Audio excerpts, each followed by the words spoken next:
Well, good day everybody. You find me at a set of traffic lights, sweltering under the midday sun on the 8th of August 2020, so I think that's going to be one of the hottest days of the year. The kind guys, generous guys at Fraser's of Gloucester, well they are hella busy. They've been hella busy the last couple of days, and the bike I was planning to go out on has been booked out on a demo. So they decided to find something else for me to ride. Okay, this bit I'm going to make it on YouTube.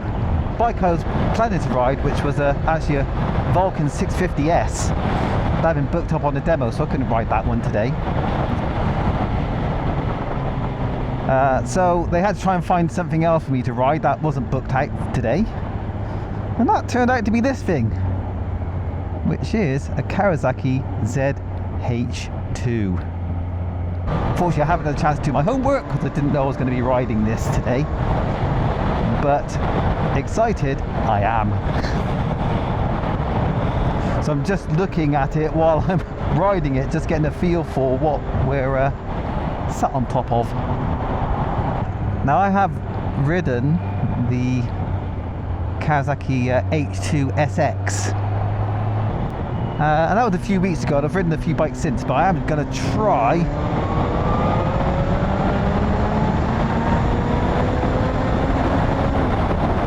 to remember what that was like, see if I can draw some comparisons. So what's the first impressions then? Well, the first thing I had to do when I collected the bike from Fraser's was to push it backwards out of a bit of a tight spot, push it forward again, back again and forth again. I've got to tell you, it feels very front heavy, but it's early days. It does also feel fairly dense and weighty on the bike. The weight hasn't quite disappeared like it can do on some heavier bikes. So I'm expecting the engine to be somewhat similar to the H2SX in the way that the power builds as the revs rise. You're going to know what I mean if you've seen my review of the H2SX. But having said that, it does seem a little bit keener at about 4,000 RPM. A little bit. It may be a gearing thing. Since this is a naked bike, it doesn't really need the same gearing as the H2SX, which is a continent crusher. So I imagine it's geared down slightly. So now I'm at about 3,500 RPM. Let's give it a little bit of a wind on and see what happens in 6th.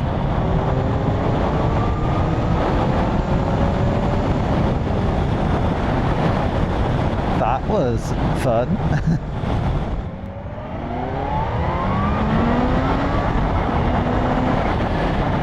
That's quick. It's quick, but it's quiet. Obviously with the Euro 5 stuff, the bike has to be well silenced.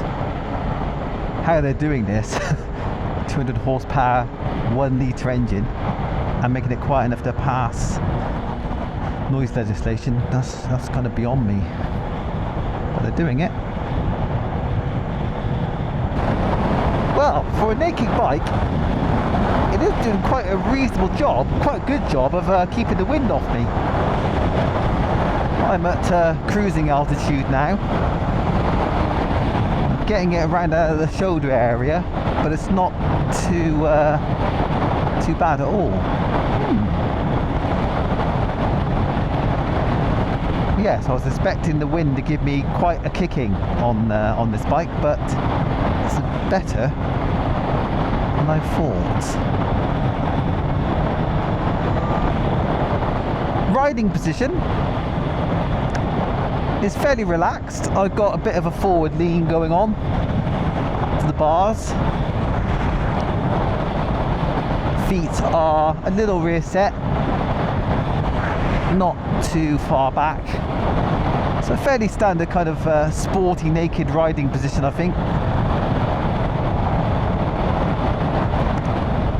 it's slightly less tight than my S1000R, for example.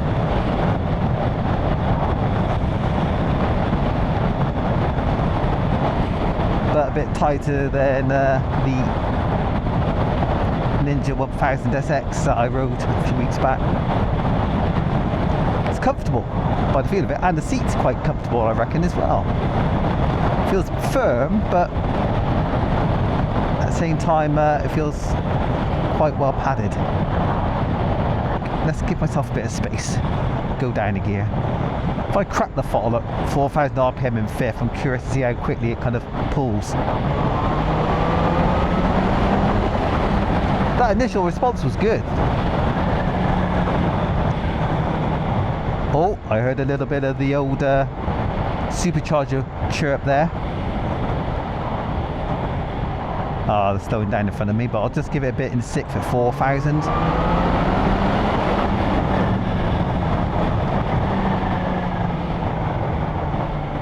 There's quite a lot of chirp going on. I hope one of my mics can pick it up. Right, let's see what we got.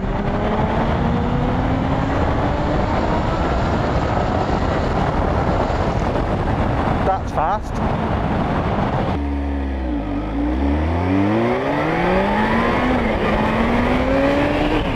It's like the SX, like I guess this is a function of supercharged engines. They accelerate fast with ease. It just feels easy.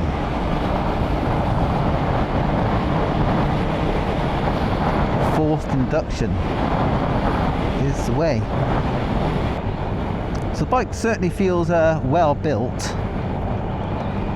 Feels nice and solid. There's not a lot of vibration going on through the seat or the bars, not yet, that I've noticed. But the one thing that initially put me off when I first started riding this bike, but I seem to be getting used to it now, is that my knees are touching the chassis, they're touching the frame, this tubular frame here. And my knees are touching on both sides, and I don't like that because the chassis is very hard, obviously, and unforgiving. And not only that, I'd be worried over time that my knees, the knees of my jeans or whatever trousers I'm wearing, might actually end up wearing the paint away. Now if you have longer legs or shorter legs than my 32-inch inseam, it might not be an issue for you. But it's a bit off-putting for me. I get the feeling a couple of years down the line the paint's going to be worn away a bit, so it's a bit of a tricky one. Now, one thing I found with the Z1000 SX, and I find the same here, oh sorry, Z1000 SX, Ninja 1000 SX, is that my leg, my knee, is touching the crankcase cover on the right hand side. This engine's quite a big old engine. No such problem on the left hand side. Anyway, slow speed. Is this bike behaving itself? Well, yes. Feels quite docile, actually.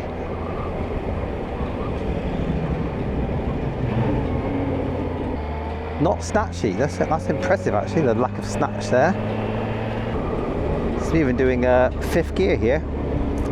30 miles an hour. Just pottering. Suspension feels a bit firm, but it is fully adjustable. This is not electronic suspension, but it is fully adjustable. Show big piston forks. Recognise the fork tops. So you got some posh kit on here, without a doubt. So still fifth gear, just getting the nationals. Give it a twist.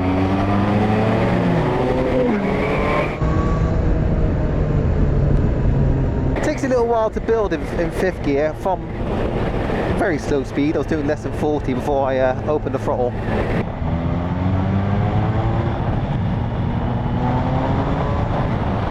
Yeah, if you wind it on from about 2,500 RPM, it's a little tame, but wind it on from 3,500 RPM, it's already woken up and it's ready to boogie.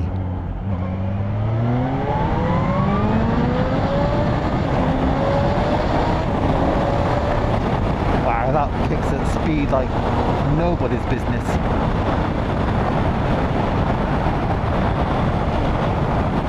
Now you are in the wind more, obviously, than with the H2SX with its full fairing. But the way it builds speed is the same, pretty much.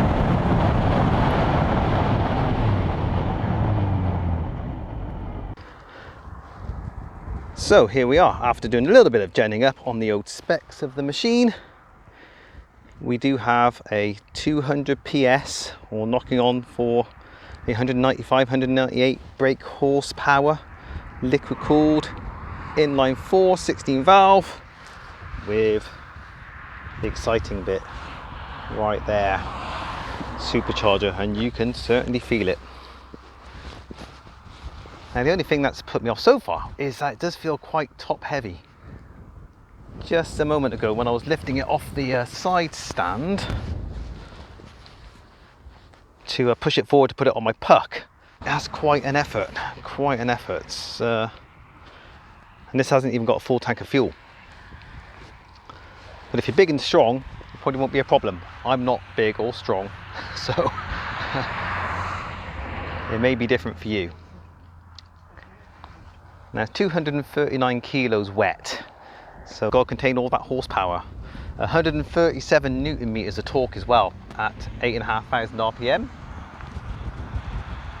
And that horsepower is at 11,000 RPM. Now the brakes, Brembo M4.32 calipers on 320mm discs. Very powerful from what I've found so far, as you would imagine, with these bloody hulking Brembos on there, radial mount. 120/70 ZR17 on the front.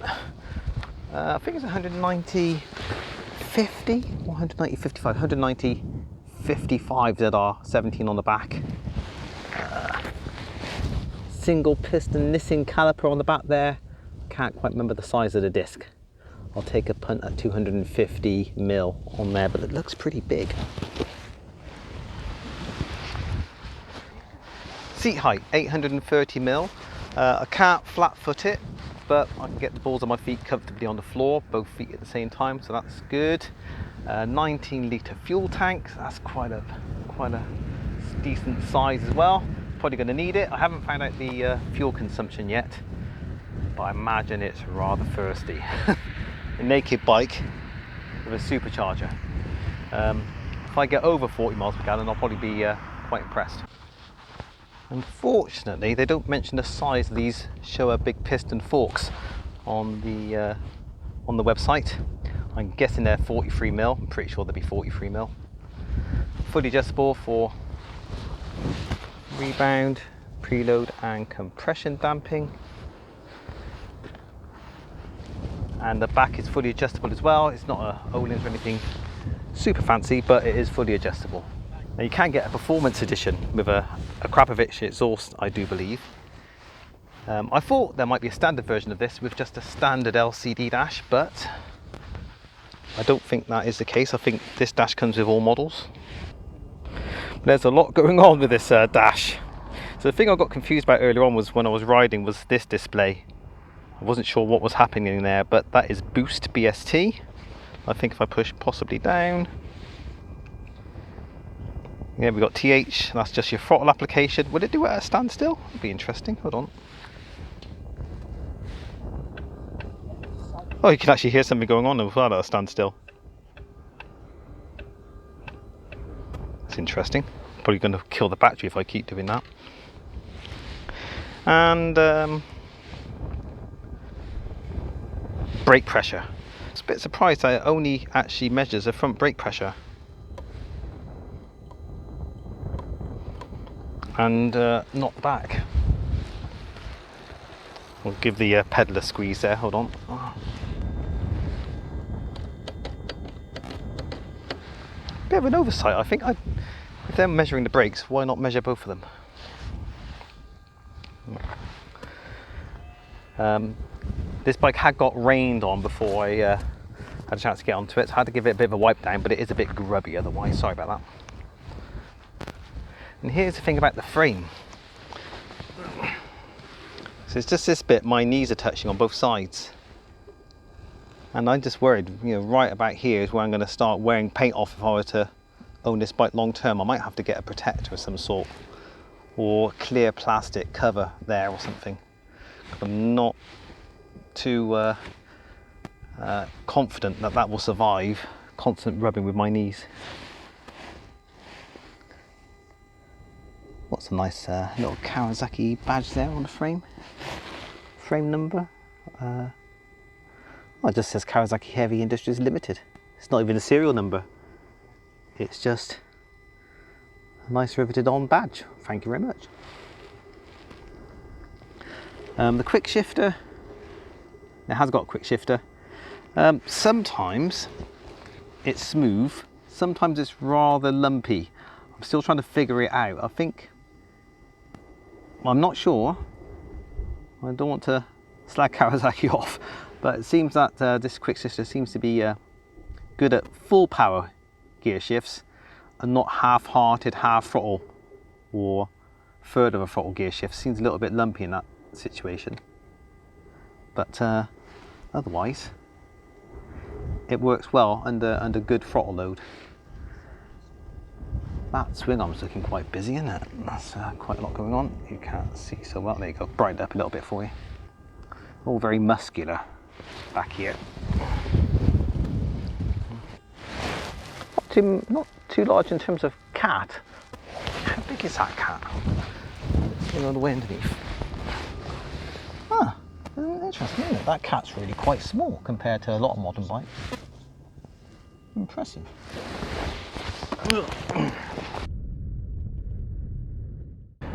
Right, we have a low beam.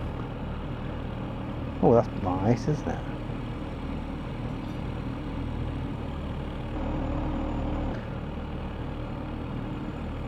Certainly very beamy. Oh, it is a Z. You can see that in the back light. Definitely a Z. That's why the two middle lights are seemingly out, because they're trying to spell a Z on the rear lights, which is very sexy.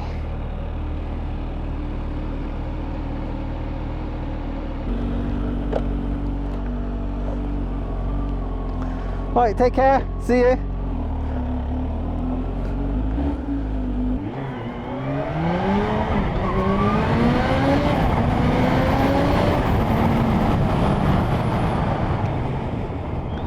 .6,000 RPM is the sweet spot. Well, I haven't sampled all of it, but damn, as I will demonstrate.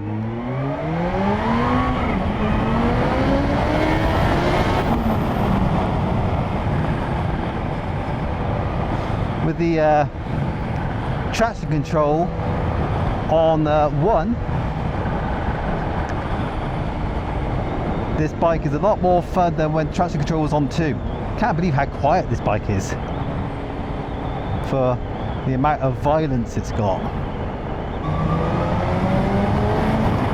Yeah, 6,000 is meaty. Well, like I said earlier, I think max torque is 8,750. So as you go past 6, the torque is rising. And yeah, you better be hanging on at that point. It's a lot of fun.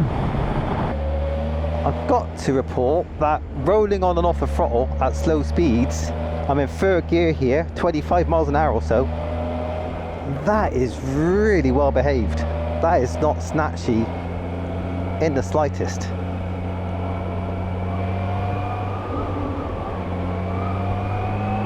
Well done, Kawasaki. That was good.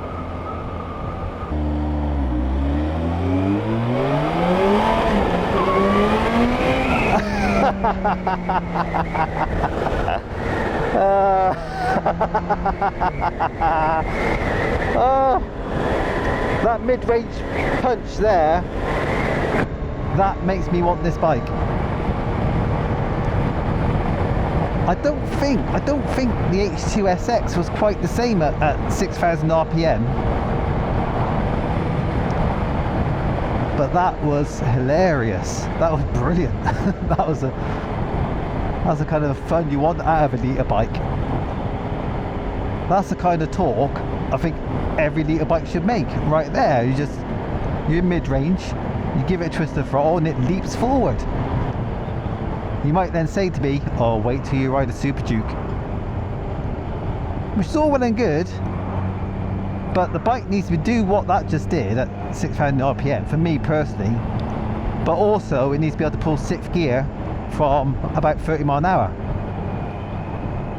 Sorry, but it just does. That's what I want a bike to do. Now this bike can do that.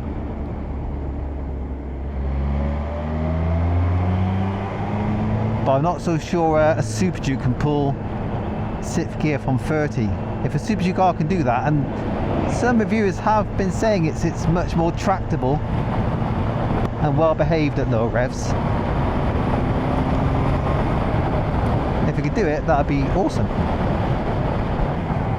And the Brembos, they are immense. I thought my brakes were good. This seems to be doing a better job at slowing the bike down. They're extremely powerful. I'm here chirping from the Supercharger now. I'm just holding a 5,000 RPM in third. And I can hear the chirping. The chirpy cheep cheep is in full effect. So controls, the switches. I think they are the kind of cheapish PCB type switches, not the old traditional switch gear that you get on motorbikes of yore. They seem to work well enough. There is a bit of a tactile feel to them when you give them a push. I don't know what it is with the clocks. I keep losing the trip computer settings.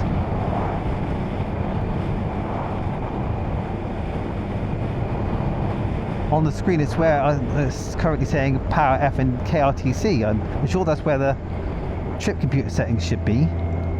I need to get there.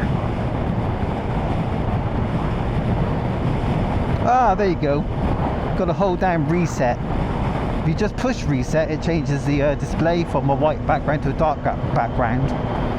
If you hold it down, it switches between your KRTC and throttle map settings and the mileometer. This bike has monstrous power. I might have to do a bit of digging on what the differences are in possible tune or gearing between the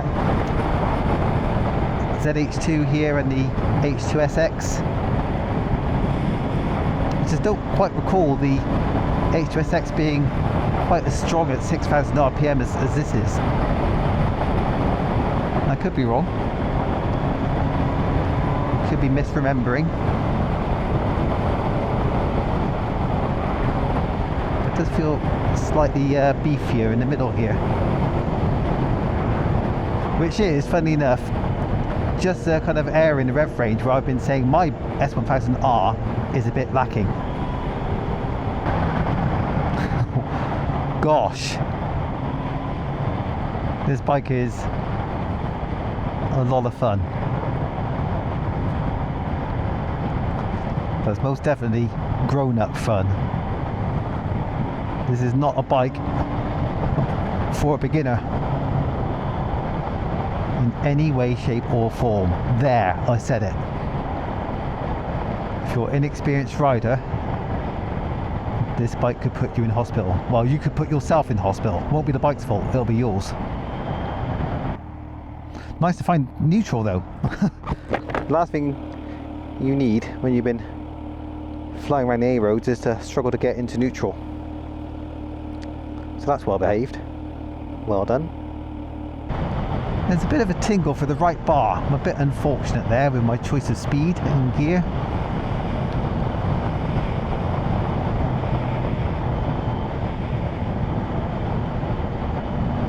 But generally, vibration hasn't been too intrusive. You do get it through the bars at some revs, through the seat at other revs, but it hasn't been too unpleasant at all. So the basics are, I like the riding position, still feeling pretty comfortable. I think I've been on the road for 2 hours now,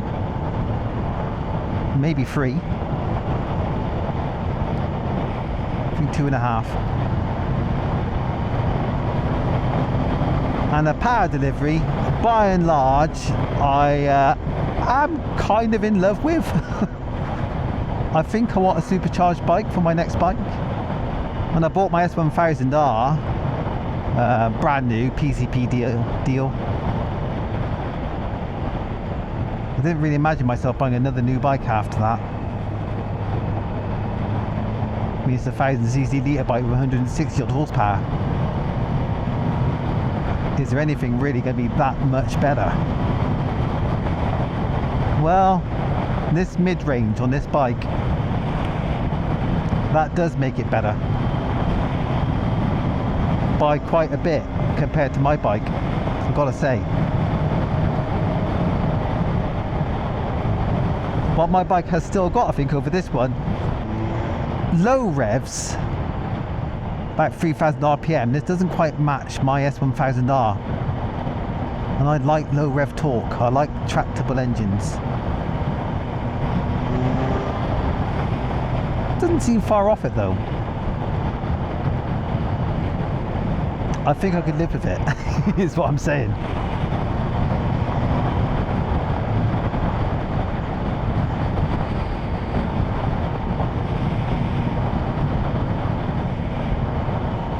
But the mid-range wipes the floor with my bike, and the top end obviously it's got about 40 more horsepower, well 35 more horsepower if you go by the official specs.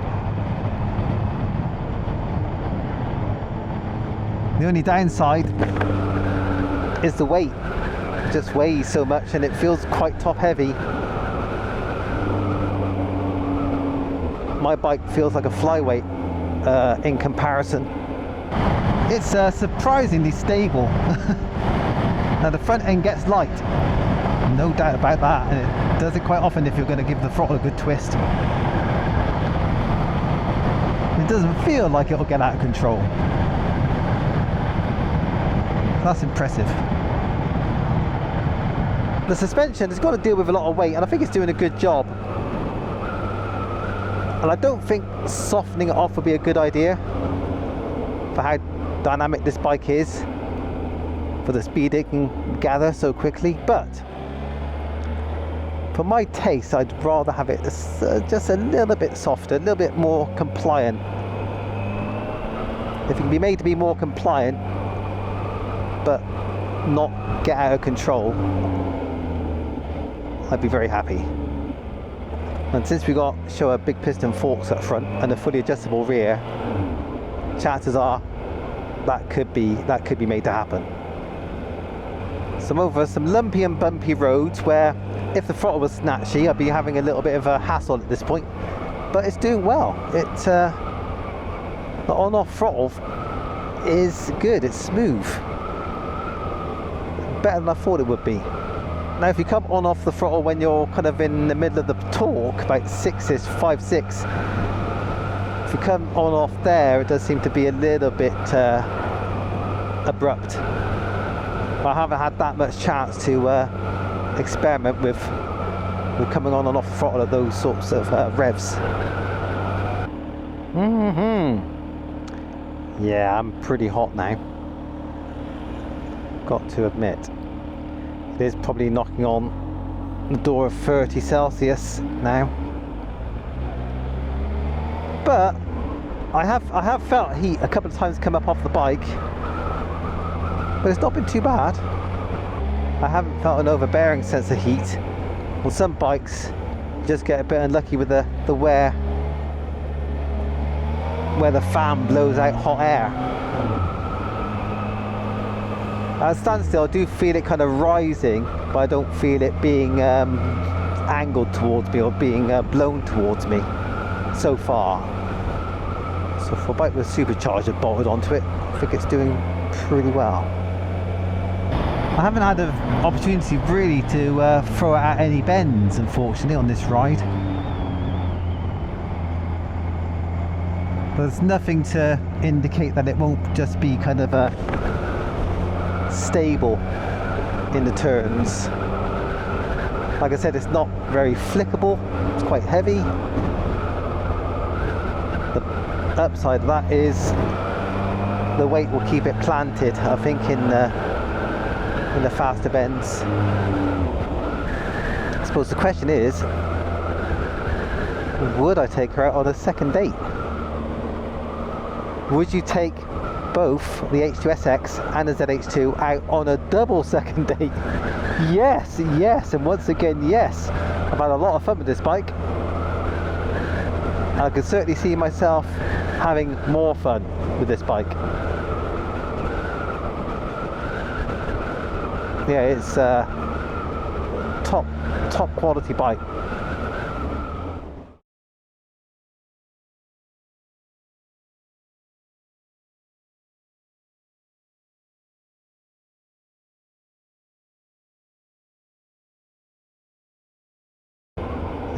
Look at all these cows. Well, they don't choose to cross the road. I hope I don't get challenged. Hope one of the bulls don't think that this is a big horny cow.